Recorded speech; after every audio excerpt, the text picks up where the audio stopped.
সুপ্রিয় সুধী, আজ আপনাদের হাসন রাজার বাড়িতে নিয়ে এসেছি। আপনারা দেখতে পাচ্ছেন আমরা এখন হাসন রাজার বাড়ি পরিদর্শন করব। এই বাড়িটি সুনামগঞ্জ জেলা শহরের তেঘরিয়া নামক স্থানে অবস্থিত। আপনারা দেখতে পাচ্ছেন এটি সেই মরমী কবি হাসন রাজার বাড়ি এবং মিউজিয়াম। এটি আজকে আপনাদের পরিদর্শন করে দেখাবো।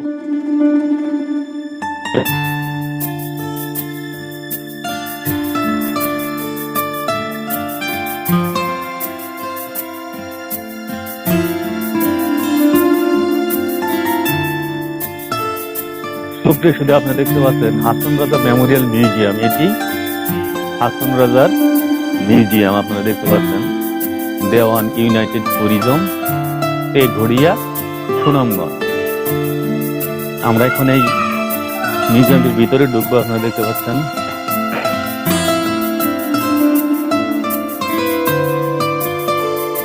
দরকার নেই। আমরা এখন হাসন রাজার মিউজিয়ামের ভিতরে রয়েছে। আপনি দেখতে পাচ্ছেন এটি হচ্ছে ক্যাশ বক্স বা ক্যাশ বাক্স। আপনারা দেখতে পাচ্ছেন এটি হাসন রাজার আমলের ক্যাশ বাক্স।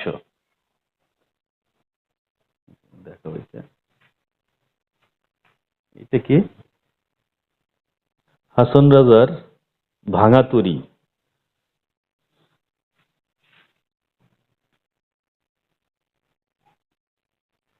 আপনারা দেখতে পাচ্ছেন হাসন রাজার বিভিন্ন ব্যবহৃত জিনিসপত্র।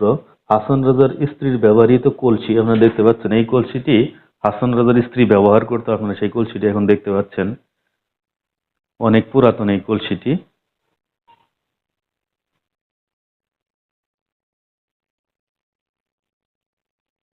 আপনারা দেখতে পাচ্ছেন হাসন রাজার ব্যবহৃত জিনিসপত্রগুলো কি।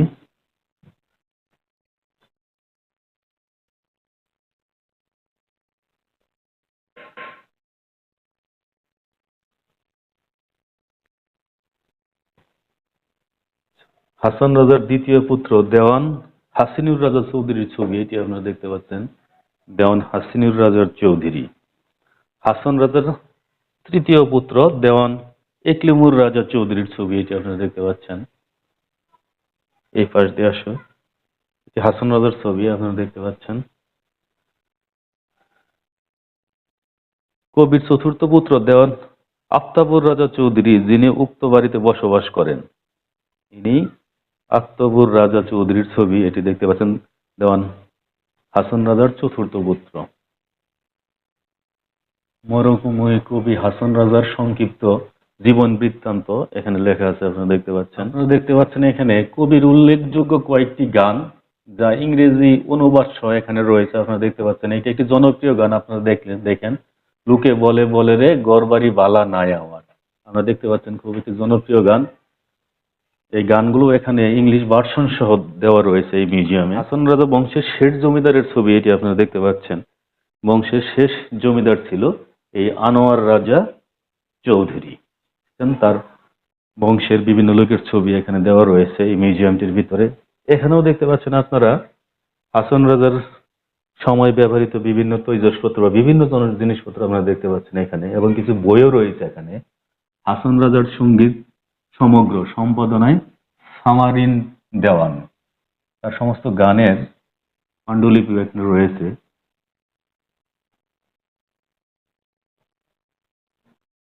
এখানে একটি দেখতে পাচ্ছেন একটা জিনিস, হাসন রাজার স্ত্রীর ব্যবহৃত পামদানি আমরা যদি বলি, এটি আপনারা দেখতে পাচ্ছেন।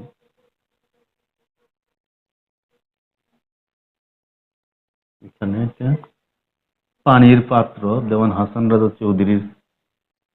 চৌধুরী ব্যবহৃত পানির পাত্র আপনারা দেখতে পাচ্ছেন। বদনা দেখতে পাচ্ছেন আপনারা এখানে, এবং নিচে রয়েছে হাসন রাজার নাত বউয়ের পানির পাত্র, মানে তার নাত বউ এই পানির পাত্রটি ব্যবহার করতে আপনারা দেখতে পাচ্ছেন। তৎকালীন ব্যবহৃত তালা আপনারা দেখতে পাচ্ছেন, সেই আমলে ব্যবহৃত তালা এটি এখনো সুরক্ষিত আছে এই মিউজিয়ামটিতে। আর একটি বিশেষ জিনিস আমরা দেখতে পাচ্ছেন খরম। আগে যেহেতু জুতা ছিল না সেই আমলে, হাসন রাজার ব্যবহৃত খরম, এটি সম্ভবত এটি কাঠের তৈরি। আপনারা দেখতে পাচ্ছেন খরম।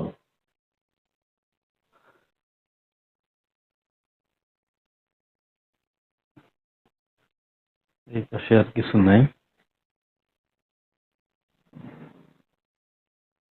খানজা উৎসব অনুষ্ঠানে, খানজা উৎসব অনুষ্ঠানে যা ব্যবহৃত হতো আপনারা দেখতে পাচ্ছেন, এটি একটি খানজা।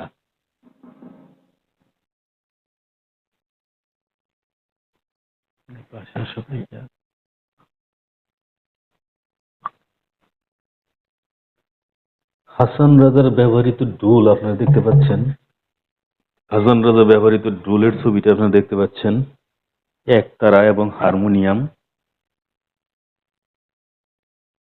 এই হাসান রাজার বংশ তালিকা আপনারা দেখতে পাচ্ছেন, বংশ তালিকাটা একটু দেখাও। রাজা বিজয় সিংহ, রাজা অজিত সিংহ, এইভাবে তার বংশের তালিকাগুলো এখানে রয়েছে আপনারা দেখতে পাচ্ছেন। লাস্ট এখানে এসেছে দেওয়ান হাসন রাজা চৌধুরী, তার পূর্বপুরুষ এগুলো।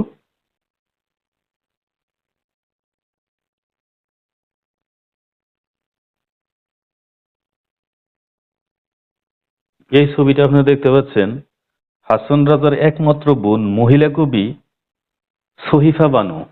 তার মানে এই ছবিটা আপনারা দেখতে পাচ্ছেন মহিলা কবি সহিফা বানুর ছবি। এটি হাসন রাজার একমাত্র বোন ছিল আপনারা দেখতে পাচ্ছেন। হাসন রাজার পিতৃস্থানের মুঘল আমলীয় দেয়াল স্থাপনা, রামপাশা বিশ্বনাথ সিলেট। তার মানে হাসন রাজার পিতার বাড়ি ছিল প্রথমে ছিল বিশ্বনাথ সিলেটে, সেখান থেকে তারা এইখানে আসে।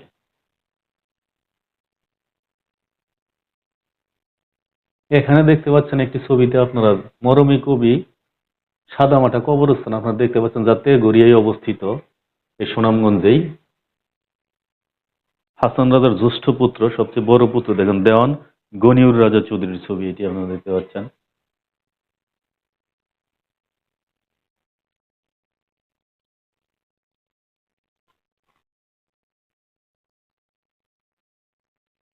এখানে দেখতে পাচ্ছেন পুত্রের চোখে হাসান রাজার সাধনাময় একটি মুহূর্ত। ঠিক আছে, আর এখন তার তেমন কিছু নেই। সুপ্রিয় সুধী, আপনারা এইখানে হাসান রাজার যে ছবিটি দেখতে পাচ্ছেন, এটি তার জীবিত থাকা অবস্থায় একমাত্র স্টুডিওতে তোলা ছবি। এটি জীবিত থাকা অবস্থায় তার শেষ ছবিটি তোলা হয়েছিল কলকাতার কোন এক স্টুডিওতে। হাসান রাজার বাড়ির ভিতরের চারিপাশের ভিউ আপনারা দেখতে পাচ্ছেন। এই পাশে এখনো ওনার বংশধররা থাকে সম্ভবত, তাই না? এই পাশগুলোতে ওনার বংশধররা এখনো বসবাস করে, নাতির ছেলেরা আপনারা দেখতে পাচ্ছেন। ভিতর বাড়ি দেখতে পারবেন, ভিতর বাড়ি আমরা যাব। আর এটি হচ্ছে ওনার মিউজিয়াম হিসেবে রাখা হয়েছে এই জায়গাটুকু আপনারা দেখতে পাচ্ছেন, মিউজিয়াম হিসেবে হাসান রাজা মেমোরিয়াল মিউজিয়াম, দেওয়ান ইউনাইটেড ট্যুরিজমের আন্ডারে আপনারা দেখতে পাচ্ছেন তেঘরিয়া সুনামগঞ্জ। আমরা দেখতে পাচ্ছেন এই অংশটুকু মিউজিয়ামের জন্য রাখা হয়েছে হাসান রাজার, এবং এই পাশটাতে ওনার বংশধররা এখনো বসবাস করে। এখন আমরা ওনার সেই পুরাতন বাড়িটি ভিজিট করবো, আপনারা দেখতে পাচ্ছেন। আসো, এটাই না? ও আচ্ছা, সমস্যা নাই, যান তাহলে। একটু সুপ্রিয় সুধী, আপনারা দেখতে পাচ্ছেন আমরা এখন হাসান রাজার সেই বাড়িতে প্রবেশ করতেছি, আপনারা দেখতে পাচ্ছেন।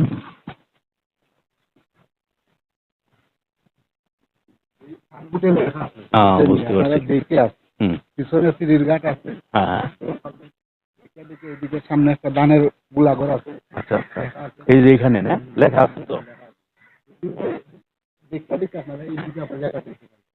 এই ঘরগুলো কি ওনার আমলের? ওনার আমলের কিনা নাতিরা করছে। আমরা দেখতে পাচ্ছেন এই ঘরগুলো হাসান রাজার নাতির আমল। আপনারা দেখতে পাচ্ছেন হাসান রাজার বাড়ি ছিল এটি।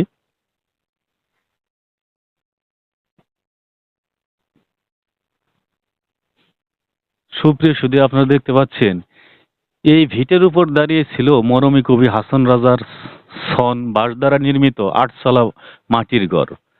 এখানে বসেই তিনি গান রচনা করতেন, ভক্তবৃন্দ ও তার অনুসারী শিল্পীগণ গান গাইতেন। পিছনের পুকুরের পরিবেশকেও আরো সুন্দর ও নৈসর্গিক করে তুলতো। আপনারা দেখতে পাচ্ছেন এটি সেই 8 তলা মাটির ঘর, জানে অনেক গান রয়েছে। আপনারা দেখতে পাচ্ছেন এখানে বসে হাসান রাজা গান রচনা করতেন এবং গান গাইতেন এই জায়গাটিতে বসেই। এবং যে পুকুরের কথা বলা হয়েছে এটি ছিল সেই পুকুরটি আপনারা দেখতে পাচ্ছেন।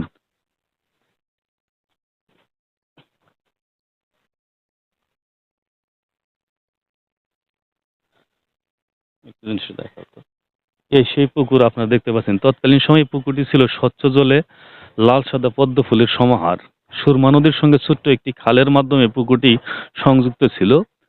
কবির পুকুরঘাট থেকে দূরবর্তী স্থানে ভ্রমণে বের হতেন। আপনারা দেখতে পাচ্ছেন, তার মানে এই পুকুর থেকে পাশেই রয়েছে সুরমা নদী, সেই সুরমা নদীর সাথে এই পুকুরে একটি সংযোগ খাল ছিল তৎকালীন আমলে, এবং এই খাল দিয়েই এবং এই পুকুর দিয়েই তিনি ভ্রমণে বের হতেন দূরবর্তী কোনো স্থানে। আমরা দেখতে পাচ্ছেন এখন আর নদীর সাথে এই খালের সংযুক্তি এখন আর নেই।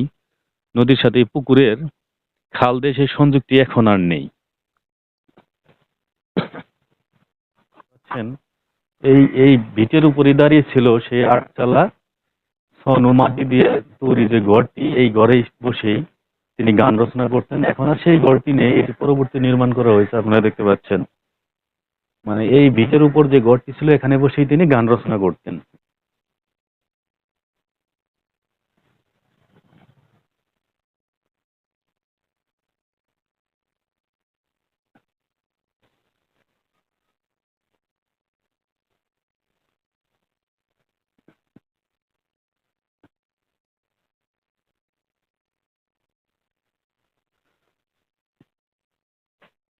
আপনারা দেখতে পাচ্ছেন, কাছে আসো। এখানে হাসপাত রাজার ধানের গোলাঘর ছিল, এখন আর সেই গোলাঘরটি হয়তো নেই, পরবর্তীতে হয়তো নির্মাণ করা হয়েছে। আপনারা দেখতে পাচ্ছেন, মানে এই ভিটের উপরে ধানের গোলাঘর ছিল হাসান রাজার আমলের। আপনারা দেখতে পাচ্ছেন, ধান রাখার জন্য যে গোলাঘর, এটি ছিল সেই গোলাঘর।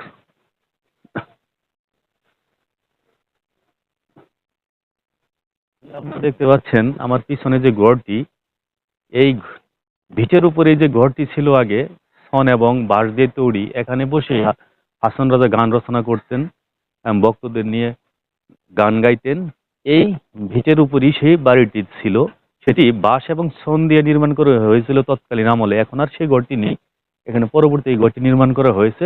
এটি হচ্ছে সেই উম, জায়গা, যে জায়গায় হাসন রাজা তার সাধনা করতেন এবং গান রচনা করতেন। আপনারা দেখতে পাচ্ছেন এটি সেই ভিট।